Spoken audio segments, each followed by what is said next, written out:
आप सबों को जय मसीह की न्यू क्रिश्चियन क्राइस्ट चैनल में आप सबों का स्वागत है। और इस समय हम स्टडी कर रहे हैं द बुक ऑफ इफिसियंस और हम पहुंचे 6वें अध्याय में और उसके हम देखेंगे 11वें पद से आगे देखेंगे। और आज हम देखेंगे किस प्रकार से हम शैतान की स्ट्रेटजीज युक्तियां के किस प्रकार से हम जान सकते हैं और क्या क्या उसकी महत्वपूर्ण स्ट्रेटजीज रहती ताकि वो मनुष्यों को अपने जाल में फंसाए।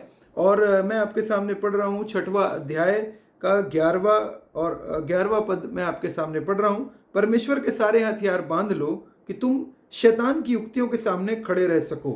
और यहाँ पे इसके पहले हम आज देखेंगे कि किस प्रकार से हम शैतान की युक्तियों के सामने खड़े रह सकें। लेकिन हमें तो ये जानना पड़ेगा ना कि उसकी युक्तियाँ क्या क्या है या उसकी स्ट्रेटजीज क्या क्या है और उसके प्लान और स्कीम्स क्या क्या है, बाइबल क्या बताती है। अगर हम लोग मैं सबसे पहले इसमें ले चलना चाहूँगा आपको उत्पत्ति 3 में, जहाँ पे शैतान की एंट्री होती है। और हम ये बात बचपन से पढ़ते आए हैं किस प्रकार से प्रभु यीशु मसीह ने भी इस बात को न्यू टेस्टामेंट में सारे के सारे जितने भी दास हुए हैं उन लोगों ने इस चीज़ का जिक्र जरूर किया है किस प्रकार से शैतान ने पहले भड़काया था हवा को। और यहाँ पे पाप जगत में आया था, वहीं से ही पाप का प्रारंभ हुआ था। और परमेश्वर ने बोला था आदम और हवा को कि तुम लोग जो फल बीच में लगा हुआ है उस फल को ना खाना, तो और फल को खाओगे तो तुम मर जाओगे। और शैतान ने सबसे पहले उसको पहले बहलाया फुसलाया ईव को, हवा को। और उसके बाद यहाँ पे कहता है तब सर्प ने स्त्री से कहा तुम निश्चय ना मरोगे। और यहाँ पे परमेश्वर ने बताया था कि मर जाओगे, और वचन यहाँ पे कह रहा है तुम निश्चय ना मरोगे। और आगे कह रहा है कि जब स्त्री ने देखा कि उस वृक्ष का फल खाने के लिए अच्छा और देखने में मनभाव और बुद्धि देखने चाहिए वो भी, तब उसने उसमें से तोड़कर खाया और अपने पति को भी दिया और उसने भी खाया। और झूठा, तो सबसे पहली बार उसने ये झूठ बोला कि तुम निश्चय ना मरोगे। और हम जानते हैं कि मनुष्य किस प्रकार से मरना प्रारंभ हुआ, मनुष्यों के अंदर में पाप किस प्रकार से आ गया। और सारे मानव जाति, क्योंकि हम सब आदम और हवा से आए, हम सारे के सारे पापी हो गए। तो पहली बात झूठा, लायर और लाई, झूठ बोलने वाला, और तुम निश्चित ना मरोगे। और कहा था तुम परमेश्वर के तुल्य हो जाओगे। तो मनुष्य परमेश्वर के तुल्य तो नहीं हो पाया, दोनों झूठ। और यहाँ पे डाउट डाला, क्या परमेश्वर ने ऐसा कहा है, डाउट डाला ये मन में। यहाँ पे हमको देखने को मिल रहा है महत्वपूर्ण बात, उसी प्रकार से झूठ जो है वो क्रिएटर है, उसका डिसीवर है। और अगर बहुत अच्छे तरीके से यूहन्ना रचित सुसमाचार में यूहन्ना में प्रभु यीशु मसीह यहाँ पे कहते हैं 8वां अध्याय का मैं आपके सामने पढ़ रहा हूँ 44, तुम अपने पिता शैतान से हो और अपने पिता की लालसाओं को पूरा करना चाहते हो। वह तो आरंभ से हत्यारा है और सत्य पर स्थिर ना रहा, क्योंकि सत्य उसमें है ही नहीं। जब वह झूठ बोलता तो अपने स्वभाव ही से बोलता है, क्योंकि वह झूठा है, वरन झूठों का पिता है। और यहाँ पे बाइबल कह रही है कि वो झूठा है और झूठों का पिता है। और ये स्ट्रेटजीज है, सबसे इंपॉर्टेंट महत्वपूर्ण स्ट्रेटजी शैतान की है कि वो झूठा है, लायर है, डाउट क्रिएट करता है, और जो कि विश्वास का अपोजिट है। और अगर हम इस बात को देखें तो यहाँ पे बाइबल कह रही है कि वो झूठा के साथ साथ हत्यारा भी है।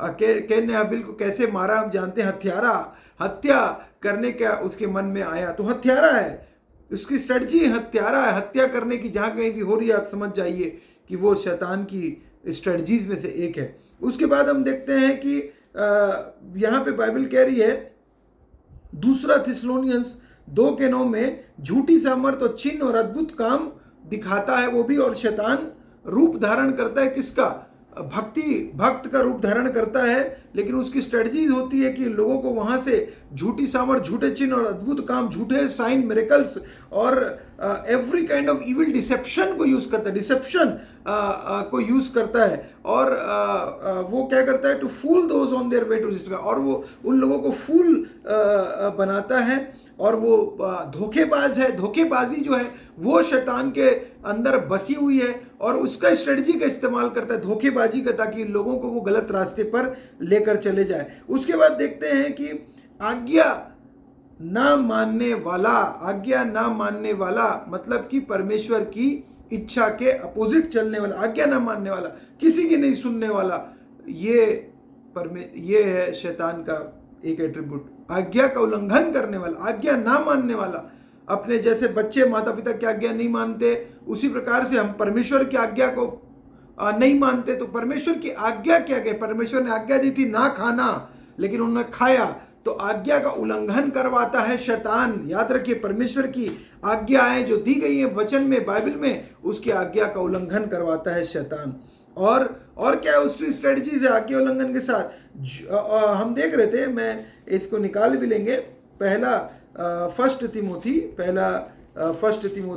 तिमुथियुस चैप्टर, पहला तिमुथियुस 4:1, परंतु आत्मा स्पष्टता से कहता है कि आने वाले समय में कितने लोग भरमाने वाली आत्माओं और दुष्ट आत्माओं की शिक्षा पर मन लगाकर विश्वास से बहक जाएंगे, और यह उन झूठे मनुष्यों के कपट कारण होगा जिनका विवेक मानो जलते हुए लोहे से दागा गया है।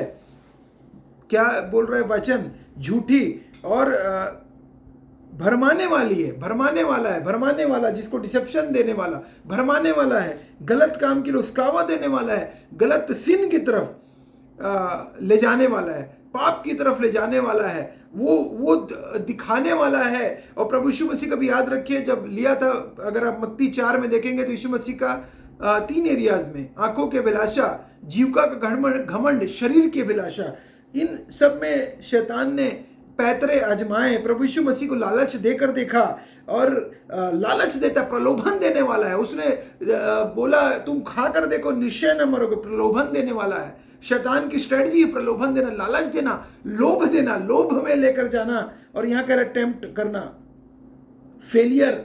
आपकी प्रभु यीशु मसीह को उसने खरीदना चाहा, पैसों का और रुपयों का, कार, बंगला, गाड़ी, चाहे जो भी संसार की वस्तुओं का लालच देना चाहा। वो यीशु मसीह को उसने लालच दिया था। याद रखिए कि ये उसका पैतरा है, ये आजमाता है, और लोग जो हैं हम घुटने टेक देते कई बार, मैनी एरियाज में डिफीट और फेलियर। और वो क्या करता है, और क्या करता है? याद रखिए, विश्वास का उल्टा अविश्वास है, और विश्वास का उल्टा अविश्वास पैदा करता है, डाउट पैदा करता है, डर पैदा करता है, भय पैदा करता है, एंजाइटी, फियर्स, डाउट्स पैदा करता है। ये सारे के सारे इस शैतान की स्ट्रेटजीज है। और वो क्या करता है? वो डिप्रेशन पैदा करता है। डिप्रेशन के बाद ही आदमी आत्महत्या करता है। याद रखिएगा, आत्महत्या करने वाला गहन डिप्रेशन में जाकर आत्महत्या को अंजाम देता है। तो डिप्रेशन कहाँ से आता है? शैतान नेगेटिविटी लाता है, आशा, निराशा देता है। निराशा का देने वाला है, आशा का कौन देने वाला है? परमेश्वर आशा का देने वाला है। और निराशा उसकी वन ऑफ द स्ट्रेटजीज है। निराशा देना, आपको डिस्करेजमेंट देना, आपको डिस्करेज करना, आप फेलियर हैं, आप हार गए, हारे हुए घोषित करता है, डिफीट के लिए घोषित बताता है कि तुम हारे हुए हो। ये शैतान की स्ट्रेटजीज है, याद रखिएगा। और शैतान झूठ बोलने वाला है, और वो बाइबल कह रही है 2 कुरिन्थियों के 2:11, अगर आप 2 कुरिन्थियों, मैं आपके सामने निकाल रहा हूँ 2 कुरिन्थियों में, अगर आप बाइबल देखेंगे 2 कुरिन्थियों 2 कुरिन्थियों 11 में भी है। 2 कुरिन्थियों 11:13 मैं आपके सामने पढ़ रहा हूँ, 11:13 पढ़ रहा हूँ। क्योंकि ऐसे लोग झूठे प्रेरित और छल से काम करने वाले और मसीह के प्रेरितों का रूप धरने वाले हैं। और यहाँ पे परंतु जो कुछ यहाँ ऐसे लोग हैं जो झूठे प्रेरित और छल से काम करने वाले और मसीह के प्रेरितों का रूप धरने वाले, रूप धरता है। वो शैतान की स्ट्रेटजी है कि वो रूप धर कर आता है, किसका? रिलीजियस बनकर आता है। और क्या करता है? दुष्ट। यह कुछ अचंभा की बात नहीं, क्योंकि शैतान आप भी ज्योतिर्मय स्वर्गदूत का रूप धारण करता है। ये देखिए, बहुत बड़ी स्ट्रेटजी। ज्योतिर्मय मतलब वो प्रिटेंड करता है कि मैं ये, इसलिए यदि उसके सेवक भी धर्म के, यदि उसके सेवक, किसके सेवक? शैतान के सेवक भी धर्म के सेवकों का स्वरूप धरें तो कोई बड़ी बात नहीं, परंतु उसका अंत उनके कामों के अनुसार होगा। बाइबल कह रही है क्लियरली, हमको बता रही है, स्ट्रेटजी बता रही है, उसके प्लान बता रहे हैं, स्कीम बता रहे हैं डेविल के, शैतान के। याद रखिएगा, ये सारे प्लान से समझिए, प्लान को समझिए, शैतान का प्लान क्या है, और उससे बचिए। उसके बाद कल हम देखेंगे कि किस प्रकार से हमें इनके सारे प्लान से बचना। पहले ये तो समझ जाइए क्या क्या वो कर रहा है, एवरी काइंड ऑफ डिसेप्शन। और अगर आप देखेंगे 2 कुरिन्थियंस चैप्टर 2 के दूसरा कुरिन्थियों चैप्टर 2 का 11 मैं आपके सामने पढ़ रहा हूँ, चैप्टर 2:11 पढ़ रहा हूँ कि शैतान का दांव हम पर ना चले क्योंकि हम उसकी युक्तियों से अनजान नहीं। आप उसकी युक्तियों से अनजान नहीं हैं। अनजान मत बनिए, अनजान मत बनिए। हमें उसकी युक्तियां लिखा है, शैतान का हम पर दांव नहीं चल सकता क्योंकि हम उसकी युक्तियों से अनजान नहीं है।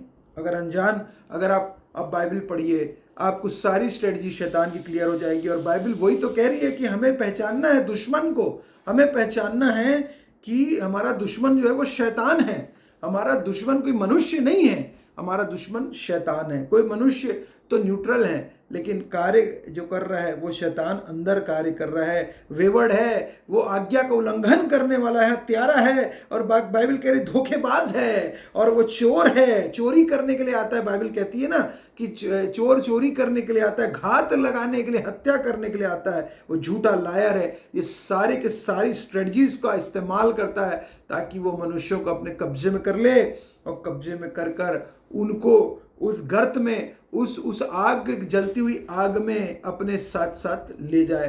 अपने साथ वो चाहता है कि आग में जलते रहें लोग। वो चाहता है कि उस आग में, कौन सी आग में? नरक की आग में लोग जलते रहें। उसका ये काम है, उसका ये कार्य है कि वो लोगों को भड़काकर, भरमाकर, झूठ बोलकर, जैसे वो लेकर गया आदम और हवा को और प्रभु यीशु मसीह जब आए तो हम सबों को बचा लिया। यीशु मसीह को जो कोई विश्वास करे वो नाश ना हो परंतु अनंत जीवन पाए। और अगर आप देखेंगे प्रकाशित वाक्य में भी बाइबल बहुत ही क्लियरली प्रकाशित वाक्य के 12 में कहती है, 12:9 में, तब वह बड़ा अजगर अर्थात वही पुराना सांप जो इब्लिस और शैतान कहलाता है और सारे संसार का भरमाने वाला एक ही है, पृथ्वी पर गिरा दिया गया और उसके दूत उसके साथ गिरा दिए गए। यहाँ पे देखिए पृथ्वी पर का बाइबल कह रही है क्लियरली भरमाने वाला, संसार का, पूरे संसार का भरमाने वाला एक ही है। एक ही डिसेप्शन संसार में देने वाला, संसार में डिसेप्शन फैलाने वाला। समझ जाइए उसके प्लान को, उसके स्कीम को, और स्ट्रांग होइए प्रभु यीशु मसीह में। आप सबों को परमेश्वर बहुत ऐसे आशीष दे। आप सबों को जय मसीह की।